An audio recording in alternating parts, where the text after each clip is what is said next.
Oke, bismillah. Assalamualaikum warahmatullahi wabarakatuh. Kembali lagi di channel YouTube saya, Miftahun Ni'am.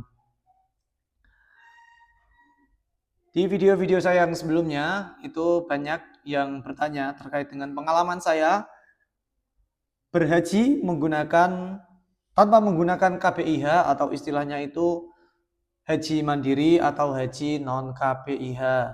Nah, dari situ banyak yang bertanya bagaimana sih keadaannya ketika jamaah non KPIHU ketika di event puncak hajinya, yaitu di Armusna, Arafah, Muzdalifah, dan Mina, serta persiapannya sebelum menghadapi Armusna itu seperti apa, kita akan bahas di video kali ini.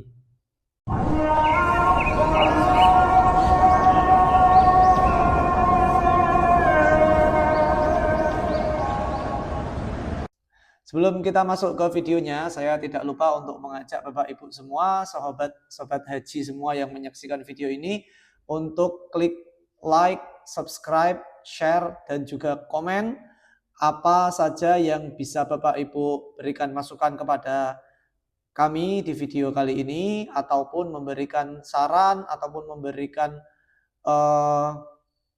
perbandingan pengalamannya, mungkin boleh juga di-share di kolom komentar di bawah sini. Langsung saja kita mulai videonya. Untuk puncak dari kegiatan haji itu berada di tanggal 9 Zulhijjah sampai 13 Zulhijjah. Itu adalah yang bisa dikenal dengan event Armusna, Arafah, Muzdalifah, dan Mina. Itu ada satu event haji yang dilaksanakan oleh jamaah haji di tanggal 8 Zulhijjah, dan ini merupakan suatu kesunahan, tidak wajib ya, yaitu pada tanggal 8 mereka melaksanakan yang namanya tarwiyah. Tarwiyah ini berlokasi di Mina. Jadi sebelum jamaah haji melaksanakan event akbar Armusnanya, itu jamaah haji bisa melaksanakan tarwiyah bagi yang berkehendak atau berkeinginan. Dengan catatan, tarwiyah ini tidak diselenggarakan oleh negara. Barangkali bisa juga diselenggarakan oleh KPIH atau diselenggarakan oleh jamaahnya secara mandiri.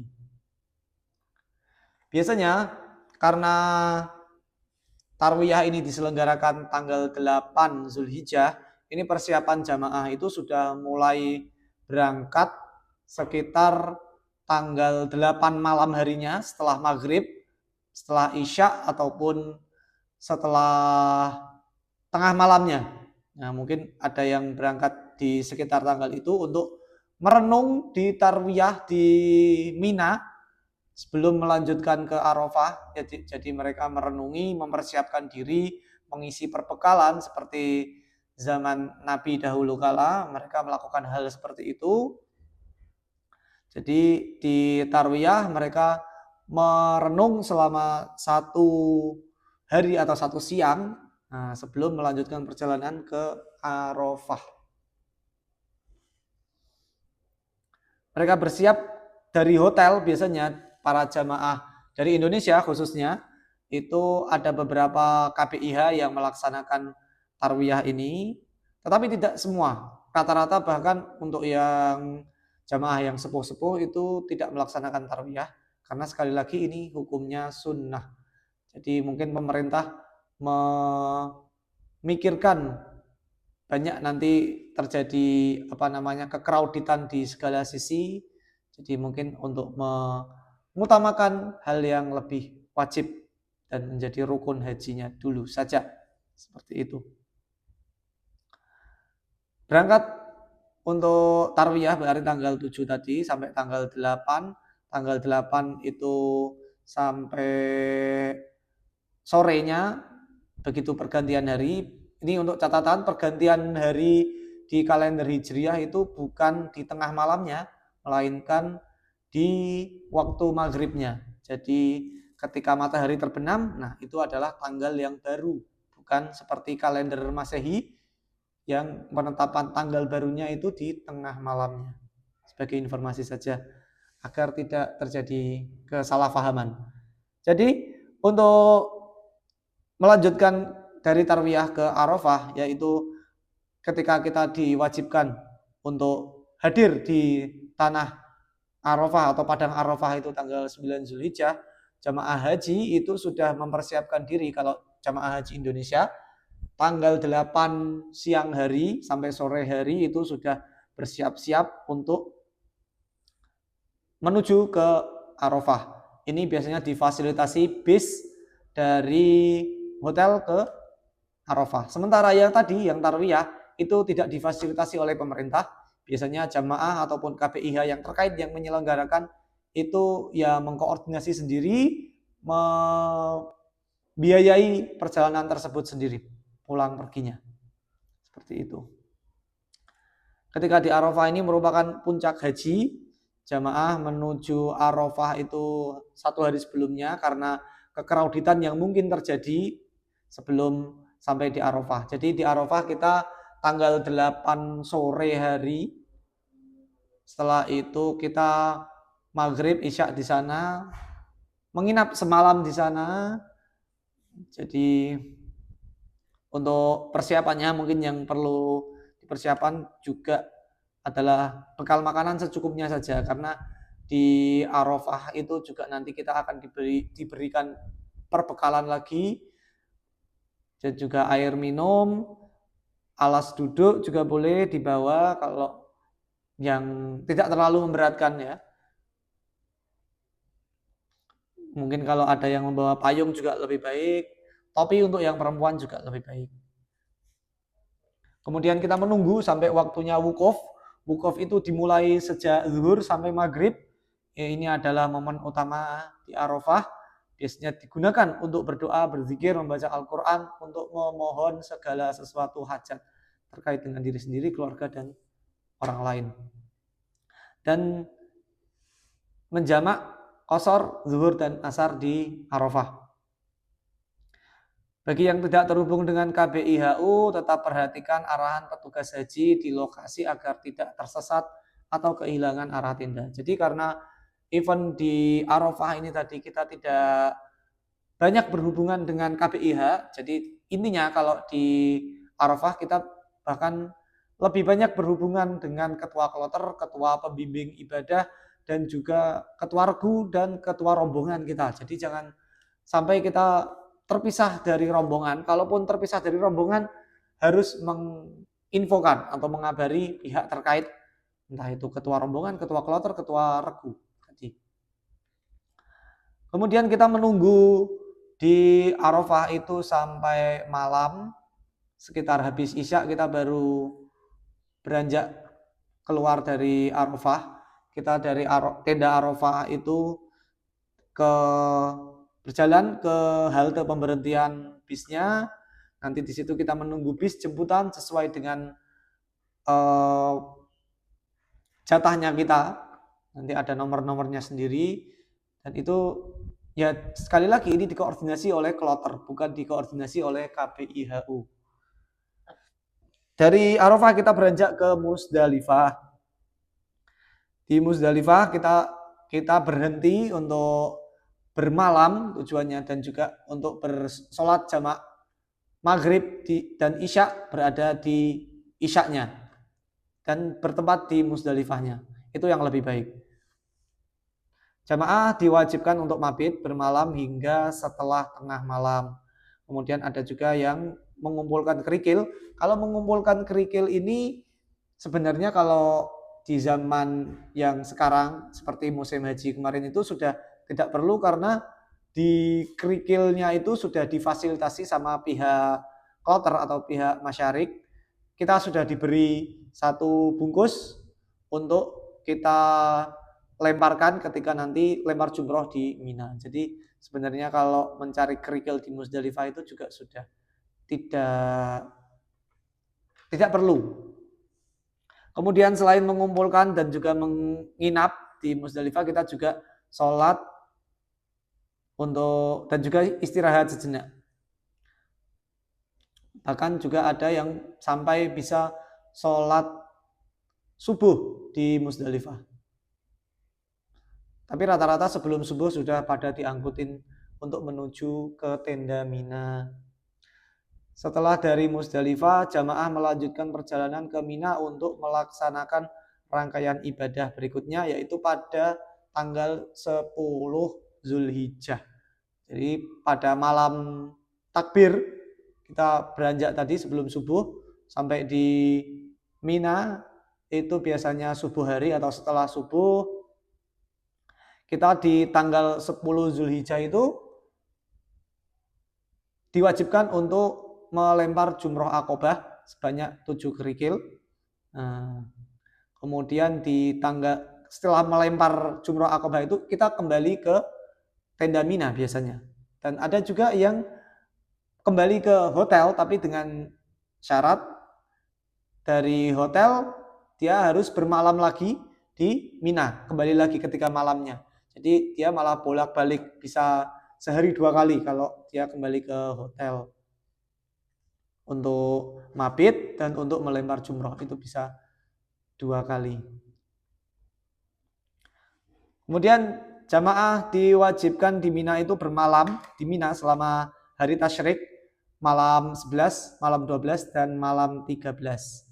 Ini gunakan waktunya untuk beristirahat dan memperbanyak doa dan amalan-amalan mandiri lainnya. Bagi yang ingin berkurban juga bisa, nanti bisa difasilitasi. Dan ini mungkin kalau di Mina ada sangkut pautnya dengan KBI HU yang mungkin mereka juga bisa memfasilitasi adanya kurban. Kalaupun tidak ikut KBI HU, apakah bisa jamaah non KBIH melaksanakan kurban?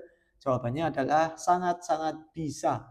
Nah, yang penting kita terus berhubungan dengan yang namanya ketua kloter. Di kloter itu ada pembimbing ibadahnya. Pembimbing ibadah ini juga dia biasanya punya koneksi untuk kita bisa melaksanakan kurban, melaksanakan dam, dan lain sebagainya. Biasanya juga kalau di tenda Mina itu setelah lempar jumroh akobah itu juga sudah banyak jamaah yang bercukur, bertahalul. Nah, itu juga dikoordinasi oleh jamaah-jamaah sendiri, tidak ada kaitannya dengan KBIH. Kalaupun ada KBIH yang melaksanakan, ya mungkin ada, yang saya kurang tahu juga, tapi mungkin juga ada. Seperti itu, di Mina tanggal 11 sampai 13 tadi, setiap harinya jamaah melempar 3 jumroh, yaitu ada jumroh ula, jumroh wusto, jumroh akobah. Masing-masing 7 kerikil. Jadi 7 kali 3 adalah 21, 21 kali 3 hari 63, 63 tambah 7 di hari tanggal 10-nya, jadi total ada 70 kerikil yang dilempar selama di Mina. Terus kesiapan-kesiapan apa saja yang perlu diperhatikan untuk jamaah non KBIH selama di Armusna, yaitu manajemen waktu. Yang pertama, manajemen waktu ini kita wajib mengikuti jadwal ibadah dengan cermat, jangan sampai tertinggal bus atau kelompok. Kalaupun tertinggal bus atau kelompok, kita wajib mengkonfirmasinya dulu, menginformasikan kepada pihak-pihak yang terkait, entah itu kelompok kita, entah itu rombongan, entah itu regu, entah itu kloter kita. Jadi jangan sampai kita bergerak sendiri tanpa konfirmasi, sampai akhirnya itu malah merugikan rombongan kita, karena rombongan malah mengira kita sebagai jamaah yang hilang. Nah, itu juga nanti malah merepotkan orang lain. Kesiapan fisik, karena perjalanan cukup panjang dan melelahkan, pastikan kondisi tubuh selalu fit. Jadi dari yang paling berat memang di Mina. Ketika di tenda Mina menuju ke Jamarot itu jaraknya kurang lebih bisa 5 km. Kemudian kalau pulang lagi itu bisa tambah 5 km lagi. Kalau ke hotel pun, kalau pengalaman saya kemarin juga dari Jamarot ke hotel jaraknya kurang lebih sama 5 km. Jadi satu perjalanan dari tenda Mina ke hotel itu bisa 10 km, itu jalan kaki, tidak ada kendaraan bis. Kalaupun ada pasti harganya mahal. Ada juga ojek, sepeda motor itu ada, tapi sangat-sangat mahal. Kemudian tips yang ketiga itu adalah koordinasi dengan sesama jamaah.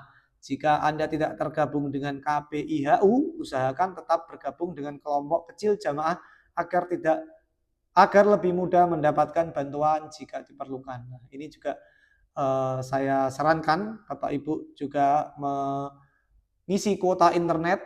Nah, ketika di event Armusna itu lebih penting kegunaannya. Ketika kita tersesat, nanti juga kita bisa buka peta Gmaps. Ketika kita butuh bantuan, kita bisa telepon. Biasanya ketika datang pertama di tenda Mina atau tenda Arafah, itu banyak yang tersesat. Nggak tahu jalan pulang. Ketika ke toilet, nanti baliknya ke tenda itu, tendanya yang mana? Karena bentuknya tendanya itu sama semua. Yang berbeda hanyalah tulisannya.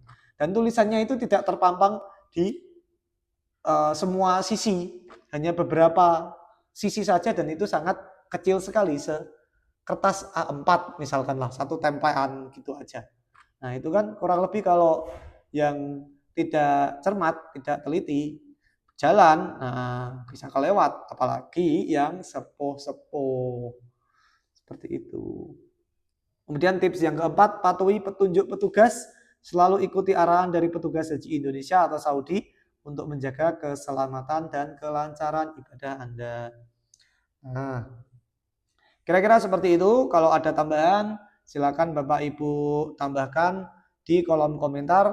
Kalau ada kritik, ada saran, ada yang perlu dibenarkan dari apa yang saya bicarakan di video kali ini, bisa Bapak Ibu juga sampaikan di kolom komentar. Jangan lupa like, comment, share, subscribe, dan juga sebarkan video ini ke teman-teman Bapak Ibu. Siapa tahu mereka yang lagi mau berangkat haji bisa menggunakan referensi dari video saya ini untuk acuan mereka mendapatkan pengalaman di Saudi kelak. Amin ya rabbal alamin. Semoga informasi ini bermanfaat dan dapat membantu sobat haji semua untuk melaksanakan ibadah dengan tenang dan khusyuk. Amin ya rabbal alamin. Jika ada pengalaman atau pertanyaan seputar haji, jangan ragu untuk share di kolom komentar. Kita akhiri. Semoga bermanfaat. Wassalamualaikum warahmatullahi wabarakatuh.